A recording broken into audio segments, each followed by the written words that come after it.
Welcome back to another Axel 72 video, and today I'm back with another interview, and I'm here with Harry Scarff. How are you, lad?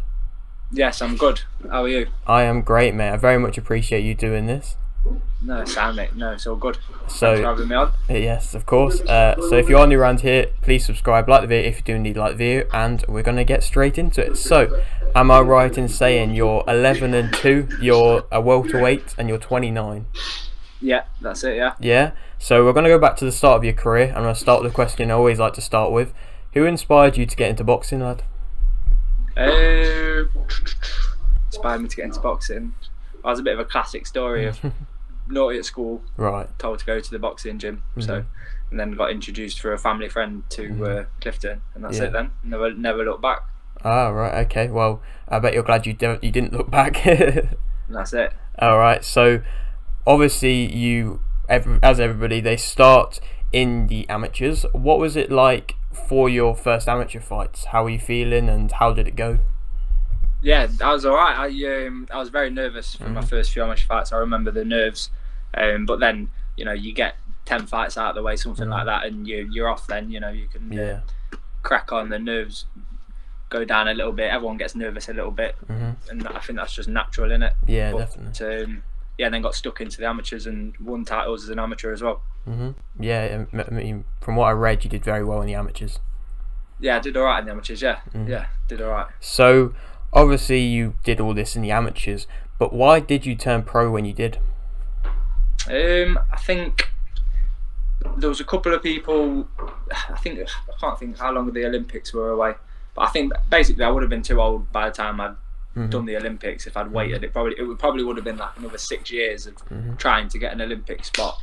And then there was a couple of favourites above me anyway. I remember for the last ABAs I did, there was I was seeded number 3. You had Ben Whitaker, who was seeded number 1, and Jordan Reynolds number 2, and then obviously, like I said, me at number 3. So it was quite a stacked division. And then you had Troy Williamson, Anthony Fowler, who were already on the GB squad, fighting for a place on the next Olympics in a couple of years, something like that. So I thought, you know what, for my style as well, it is. Everyone says about styles and pros and whatnot, but I've always been in a pro gym. Cliff's gym and One Nation in Derby it's more of a professional gym than an amateur gym, so we've been used to that style from the start anyway. Yeah, fair. It sounds like you've chose a good path there, realistically. Yeah, I think so. Yeah. It was. Everyone wants to go. The Olympics is good. You get the funding and whatnot, and you get the good exposure on the Olympics. But it's a long time to wait on something that there could be a problem with. Fighting for a place on it. It might not happen. We had Sandy Ryan, who was on the GB squad for a long time. She was looking like she was going to the Olympics, but then it didn't quite materialise for her. And then All right. Okay. So obviously you then had your pro debut. How were you feeling ahead of that? Yeah, everyone. I think again, nervous pro debut. A lot of friends and family back in Derby because I spent some time in Liverpool, and then just went mad, like Cliff said. Just used to go mad. I used to treat it. It took me a while to calm down. I was used to the. He says I used to fight like someone slapped my mum. So just used to. I think it was being used to the amateur style. 100 miles per hour. Only got a short amount of time still doing 4-rounders, similar to doing 3s in the amateurs. So I wanted to keep that high intensity of the amateurs, and then I didn't settle down until into the pros till probably 5 or 6 fights in. I think I started listening, and settled down a little bit to the sort of pro style. It's the pace is the biggest difference, I think, from amateur to pro. It's the pace of the fights. Yeah, definitely. So obviously then, unfortunately, well, you went on a good run, and then unfortunately you did suffer back-to-back defeats. But how was it kind of dealing with them back-to-back defeats? Yeah, I think.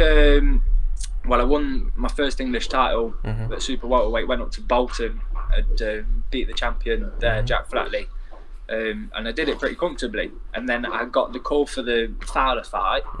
A couple of months later, took that. It was probably a little bit too soon looking back at it. There's a few problems going into it. I had a bad injury to my neck, which made it hard work. But I'm not one to pull out, you know. So we did that, got all the experience from that, and then with the Williamson one, with the second one, we don't really look at that as a defeat, to be honest. I think everyone knows who watched it, and he knows himself that, you know, he got away with one that night, and that was a fight we took to short notice with not a lot of preparation, and really upset the apple cart there. And then after that, the hardest thing after that was being sort of ignored, trying to be sidelined, because before that fight there was offers coming in, you know, a few potential offers here, there and everywhere. Phone was still going, but after that fight, it's not really. It's still struggling now off the back of that, because Williamson went on and did well, won the British title, had some good fights. So then everyone looks at my fight and thinks Harry's a banana skin, you know. But embarrassing. He was in an embarrassed sort of manner. He said, "Oh, we'll do the rematch straight after the fight," because he knew. You know, he didn't really win that fight, but that never transpired. They didn't want to know. Well, it seems like it was a bit of a tough time, but then after them 2 defeats, you then went on to get a win. How did it feel to then? Was it like a weight off your shoulders to get that win after suffering the 2 defeats? Yeah, well, I mean, like I said, the opportunities weren't coming up, you know, because after the Williamson fight, we didn't take it as a defeat. It wasn't a defeat where we were down in the dumps. We knew we'd performed well, performed a lot better than in the Fowler fight, you know, and I felt all right. I was in the gym, training harder than ever, working away, just waiting for the phone to go, waiting to get a good opportunity. And Clifton managed to get me out on a show in Belgium. And then I had a little one on one of the Fight Zone shows in Sheffield, just against Journeyman, and then finally got the green fight, because I was mandatory for the English, and Antwi vacated rather than box me. So then we fought green for it, and yeah. So obviously you mentioned there you were fighting for the British belt, which you did end up winning. How did it feel to win the British welterweight belt? Yeah, English. So it was English. So English welterweight title. So that was good, because in the meantime, after the Williamson fight, I looked at my weight as well, because I was straight back in the gym, and I thought, you know, that was all. They were all at super welterweight them fights. So then we dropped down to welter, and feel really good there, and it was good to do the 10 rounds against a live opponent, and put on a more polished performance as well, because that's what that was. People would say I was scrappy and what have you a little bit in the Williamson fight, but I think that was just, it was a closely contested fight, and he was holding just as much as me, you know. So that was just a clean fight where I won every round against Lewis Green in what was supposed to be a 50-50 fight, you know. So that was good. People seeing a more polished performance, and then next time you need to see a more explosive performance. All right. So I mean, that's something to look forward to for your next fight then. Yeah, definitely. Yeah. So obviously am I right in saying that last fight you had was on the Sky Sports Boxer thing? Yeah. What is it like working with Boxer? It was all right. I mean, it was good for that fight, and good to get that opportunity on Boxer for that fight, and on Sky. The second time I've boxed on Sky, because I'd fought Fowler on Sky as well. But with Boxer, then Ben Shalom said it before that fight, there'll be opportunities for the winner between me and Green, and he hasn't come up with any opportunities for me since. Because I've said I want to fight Congo or Marku. I mean, Marku, he's taking him to Albania, and you know, he's got a lot of fans and what have you, you know.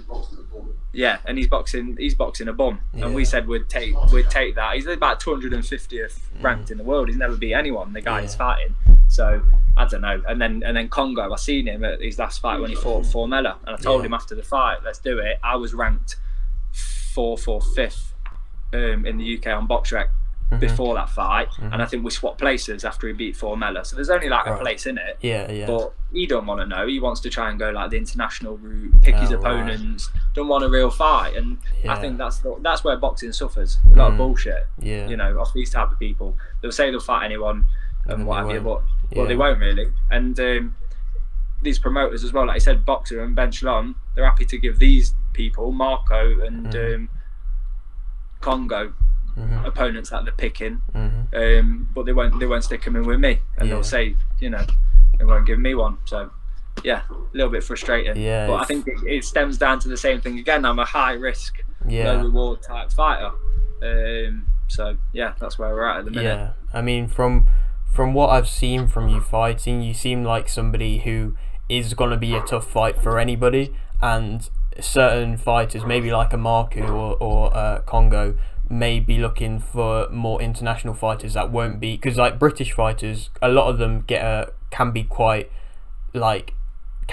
tough for a lot of people. So if you go more of like a European route, unless you go to like Russia, otherwise there's not really going to be too hard of opposition elsewhere. Yeah, it's easier to find someone, an international opponent who's got a decent looking record, but really they're not very good. You know, that's the top and bottom of it, and that's the way that the people are trying to go. And there's that many belts and that many promoters that they can kind of try and avoid the domestic clashes. Where for me, I think we should all fight each other, you know, domestically, and then the one or two that come to the top of the pack out of the domestic fights can move off and do whatever they want to do after that. But I think everyone in the welterweight sort of top 10 are in and around the mix and should all fight.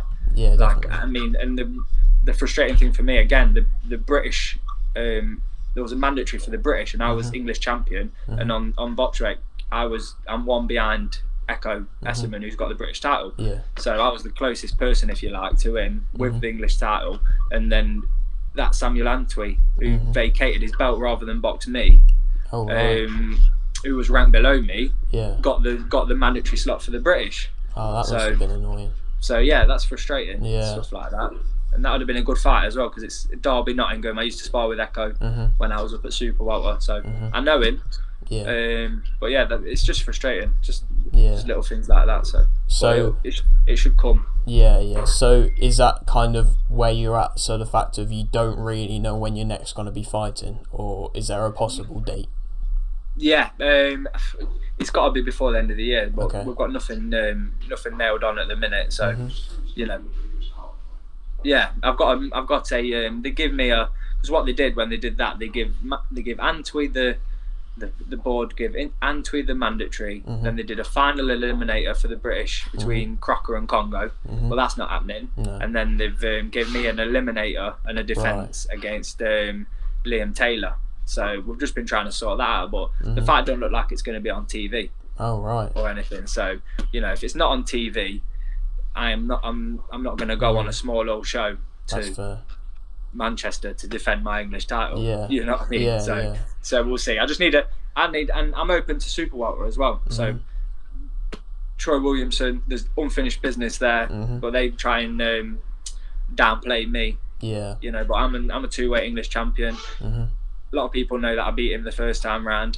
And then there's Josh Kelly, isn't there, who's now at Super Welterweight. I would have happily had that fight at welterweight. That could be a good fight. That would be a good fight. But these are all fights that I want, you know, type of these people. So I'm open to both weight categories. As long as they give me a camp and it's on TV, I'm open to anyone at welterweight, anyone at Super Welterweight. You know, I've won English titles at both, and I've got a good ranking. So any of them at them weights, I'm not bothered about. I'm liking this. You're just going on a rampage. You're calling out anybody. Anybody can get this. I'm not bothered. I just want good fights and activity. That's the thing that I've been starved of. So you know, if I can get, you know, decent fights every 3 or 4 months, then we're in. That's where we're staying. Yeah, exactly. That's it. We're staying at the level we're at now. We know what level we're at. You know, we're not going backwards at this stage of my career. So yeah, we're going to push on. And I've got a good, honest record, not a padded record like a lot of these fighters have got. Picking and choosing opponents and fighting people from 1 or 2 weights below. You know, these are all the tricks that they do when they've got the A side. But we've never had the A side, and we've managed to win 2 English titles as the B side, and have that fight with Troy Williamson. Yes, alright. So, I mean, to be fair, I like your mindset. Obviously, you seem a bit frustrated, which is completely fair because you seem to be treated a bit unfairly, but I like the mindset of just the fact of you do want to progress really badly, and you can see you're passionate to go forwards. You're just not quite getting the opportunities right yet. Yeah, that's it. I'm passionate about the sport as well. I love the sport. I love boxing. I'm involved with the amateurs and everyone at One Nation here as well. And it's buzzing here. But it's just the politics of boxing gets frustrating. I think that's the problem. You've got too many organisations with too many belts and too many promoters. That's where it's struggling for me.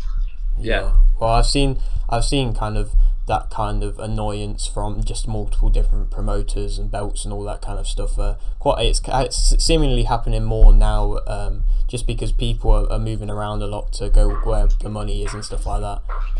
Exactly. Different money, different platforms. No one wants to really put the fighters together, and there's not one organisation who says, right, you two promoters have got to work together to put these fighters together or what have you.